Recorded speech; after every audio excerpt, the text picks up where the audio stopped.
What's up kapalen? It's me again, Alfie Bautis of Exploring Pampanga. For today's vlog guys, samahan nyo akong ikutin lahat ng restaurants dito sa Mayday Infinity. So unahin natin guys, ito yung mga restaurants na nandito sa kanilang The Shops. And syempre, pupuntahan din natin yung mga restaurants na nandun sa kanilang The Park. So dito sa The Shops nila is meron siyang Phase 1 and Phase 2. So itong vlog na to guys, i-explore natin lahat ng restaurants dito. So magkakaroon tayo ng Part 1 and Part 2. And kung gusto nyo naman pumasyal, mismo dito sa kabuuan ng The Infinity, located siya dito sa Barangay Pulong Maragol, Angeles City, Pampanga. Tapat mismo ng Landers, Angeles City at beside ng Marquee Mall. Bago tayo mag-explore guys dito sa buong The Infinity at ikutan yung mga restaurants nila, gusto ko lang pakita sa inyo yung nasa likod natin. So ito yung tinatawag nilang amphitheater yan. Kung napanood nyo ang video, gusto nyo magpa-events mismo dito sa The Infinity, pwede nyo gawin dito sa kanilang amphitheater. First stop natin guys dito sa May Doi Dep. So cafe siya and restaurant, and nag-serve sila dito ng mga authentic Vietnamese cuisines and coffee beans. And balita ko guys, yung mismong chef nila ay isang Vietnamese. So excited ko na rin pakita sa inyo kung ano ba yung mga foods nilang in-offer dito.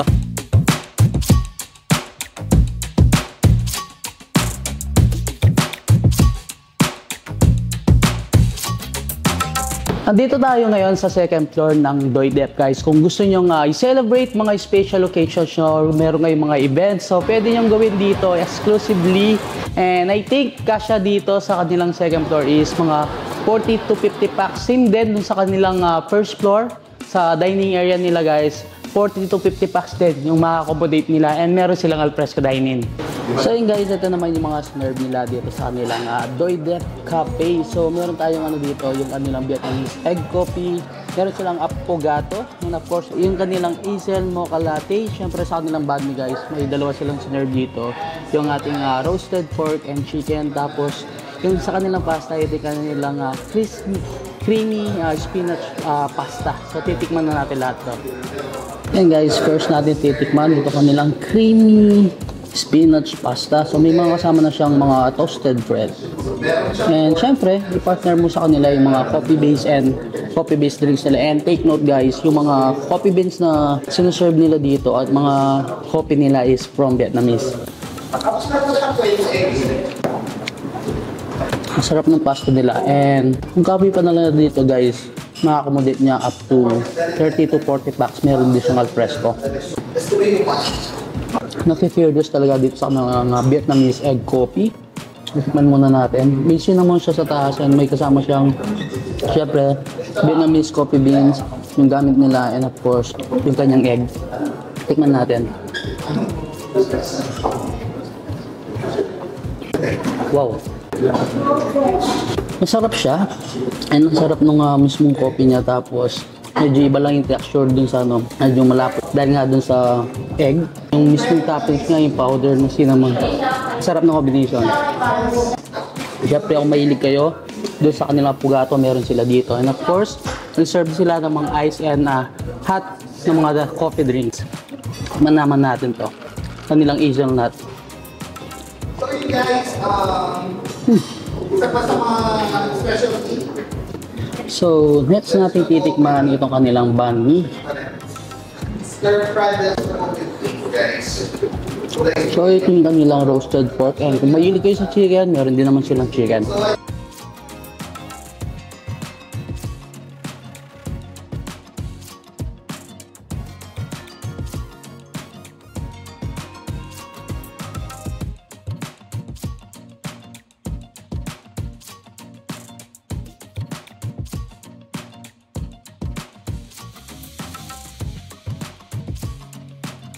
Kakatapos lang nating i-explore itong restaurant at coffee shop ni Doi Dep dito sa May Infinity. Napakasarap ng lahat ng foods guys, pero isa sa mga di makakalimutan dito yung sa kanilang restaurant, yung sinerve nila stir-fried vegetables with beef. Napakasarap, napakalasa, and yung aftertaste nga is spicy. Talaga malalasahan mo yung authentic Vietnamese cuisine dito sa May Doi Dep. And of course, dito sa kanilang coffee shop, kung naghahanap kayo and gusto nyong makatikim ng mga authentic Vietnamese coffee, pasyalan nyo na itong si Doi Dep. Open pala sila ng Monday to Sunday, 10 AM to 10 PM. So lipat na tayo sa next restaurant natin.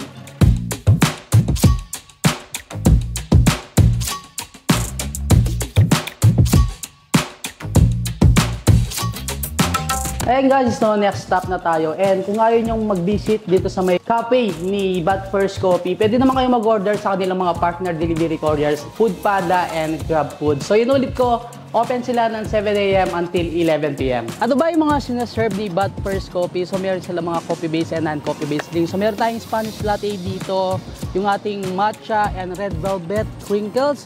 And of course, meron din silang mga ibang products na sinaserve dito tulad ng meron tayong pine-out chocolate and pan swiss, yung kanilang blueberry cheesecake.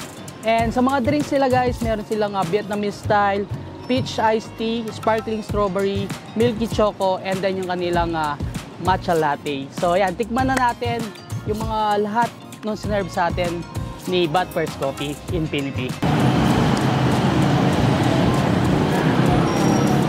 Actually guys, no, masarap tumambay dito ng morning. So after nyo sa work, hanggang 11 p.m. sila. So nandito tayo sa kanilang alfresco dining. Sa indoor dining nila guys, kasya up to 20 packs.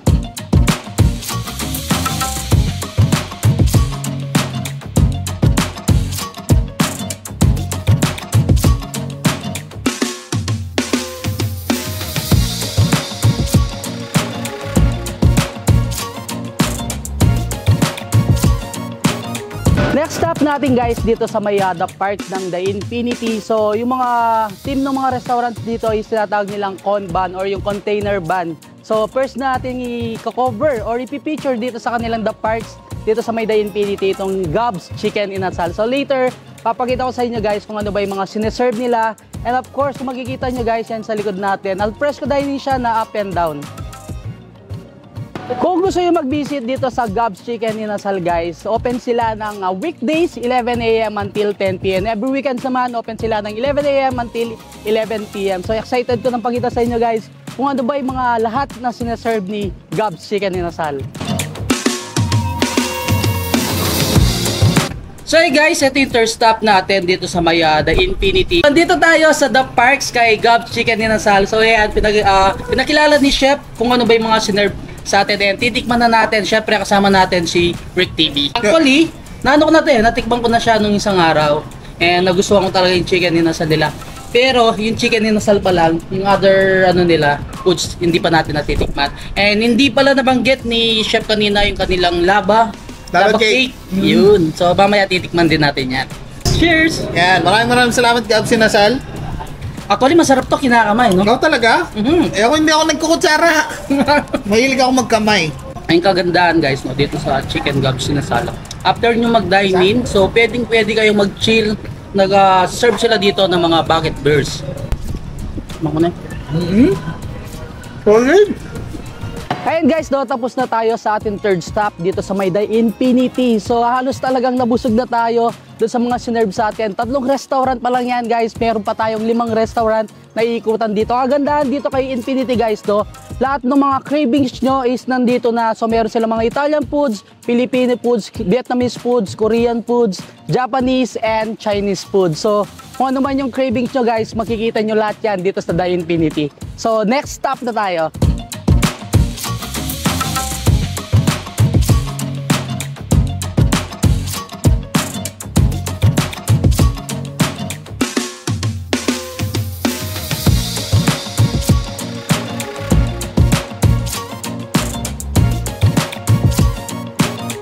Hey guys, so makikita nyo naman, meron siyang alfresco dining and then indoor dining si Wild Spices and pwede nilang accommodate dito up to 50 packs.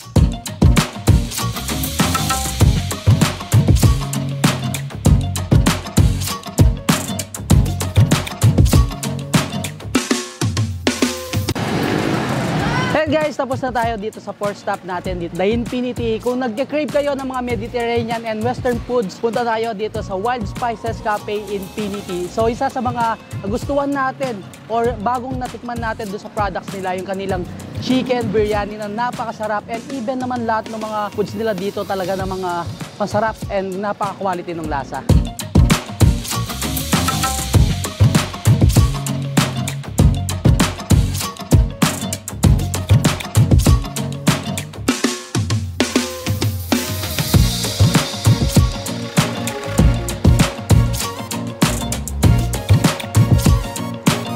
So guys, ito na yung pang Pips restaurant natin dito sa Food Trip Part 1 natin. Dito sa The Infinities. Andito tayo ulit sa The Shop. So Phase 1. And ang Pip restaurant natin na ipipicture natin itong griller sub. So kung nagkikrave kayo ng mga grilled foods, ito yung place para sa inyo. Kung gusto nyo pumunta dito guys, open sila ng Monday to Thursday, 11 a.m. until 11 p.m. And every weekends naman, Friday to Sunday, 11 p.m. until 12 midnight. So after nyo mag-dine-in dito, pwede kayo mag-chill. Bago ko papakita sa inyo guys yung loob ng Grillers Hub, so check muna natin yung menu nila. So ayan, meron tayong mga grill, mga seaside, mga shish and kebab. Siyempre meron silang pasta, yung mga foods nila na shareables, burgers and fries, salad bowls, soup bowls, and then yung mga extras nila. Siyempre, meron silang mga platter dito, yung mga full meat platter, up meat platter, seafood platter, and mixed platter, steak for two, mga beverages nila, frappe smoothies, and mga local beers.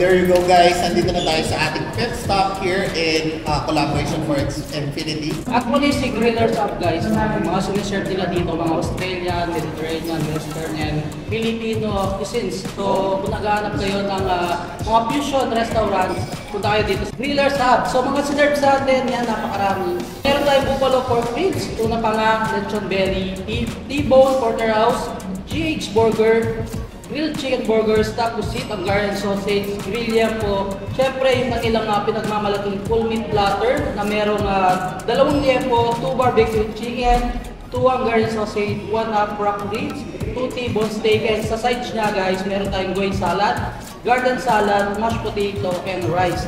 Sa mga drinks natin, so sinerve sa ating mga smoothies, so meron tayong strawberry, mango, and fresh watermelon. Yun yung balita ko dun sa kanilang bestseller na Grillers Lata?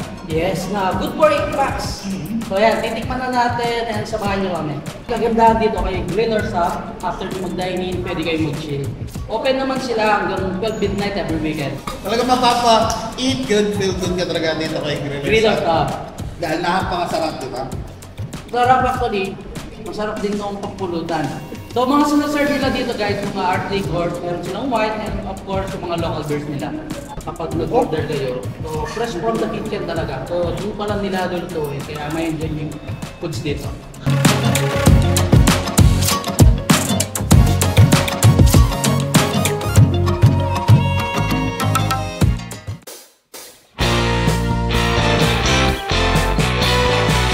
Pang 6 stop natin guys dito sa La Calle Cafe ng The Infinity. So nasa side siya mismo ng amphitheater. So serve nila dito guys mga coffee-based and non-coffee-based drinks and of course yung kanilang mga pastries.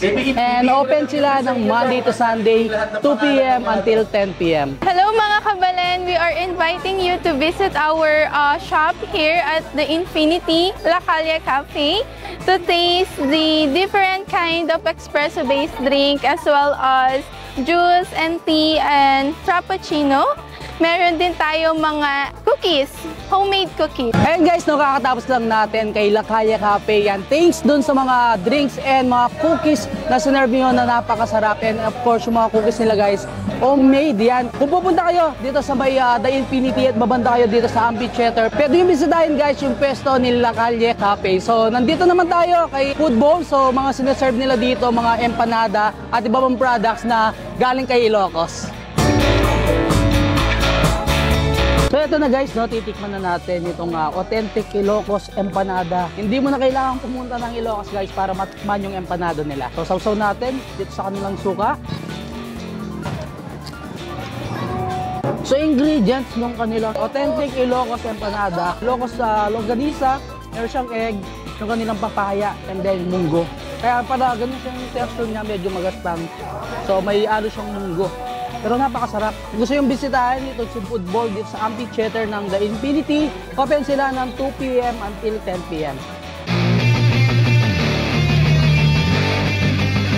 And guys, ito na yung last stop natin dito sa part 1 ng food trip natin. Dito sa The Infinity, Angeles. So, andito tayo kay Bagus Love Style. Mga sinaserve nila dito guys, meron silang all-day breakfast, coffee, and of course, meron din silang beer. So, mga binabalikan kay Bagus yung kanilang mga Indo meal. So, meron silang mga Indonesian and then Mexican foods. Kung gusto nyo pumasyal dito kay Bagus Lifestyle, open naman sila ng Sunday to Thursday ng 2 p.m. until 10 p.m. And every Friday and Saturday, guys, open sila ng 2 p.m. until 11 p.m. After nyo mag-dine in, pwede kayong mag-chill. With acid, am I dreaming? What just happened? This is not a Christmas. This is not a Christmas song. Ayun guys, tapos na natin tikman yung mga sinerve sa atin ni Bagus Lifestyle. Napakasarap ng kanilang nasi goreng. So yung tawag dun sa chicken nila sa Indonesia is ayam. Medyo salty but may konting sweet yung aftertaste ng kanilang nasi goreng. Pero napakasarap. Pasok pa rin sa panlasa ng mga Kapampangan dahil yun yung gusto natin, medyo maalat na manamis-namis. And of course, tinikman ni Rick TV guys yung kanilang birria tacos. So isa sa mga Mexican foods na sinaserve ni Bagus Lifestyle. So ito na yung last na restaurant na iniikot natin dito sa The Infinity sa part 1 ng food trip natin. So abangan nyo guys yung part 2 ng pag-iikot natin sa mga restaurant dito sa may The Infinity, Angeles City, Pampanga. Yun, hanggang dito na lang. Don't forget to subscribe, like, comment, and click the notification bell para updated kayo sa lahat ng videos ko. And of course, huwag niyong kalimutan share ang video to para malaman din ng mga kabalin natin yung mga restaurants na meron dito sa The Infinity, Angeles City. So until our next vlog, peace out!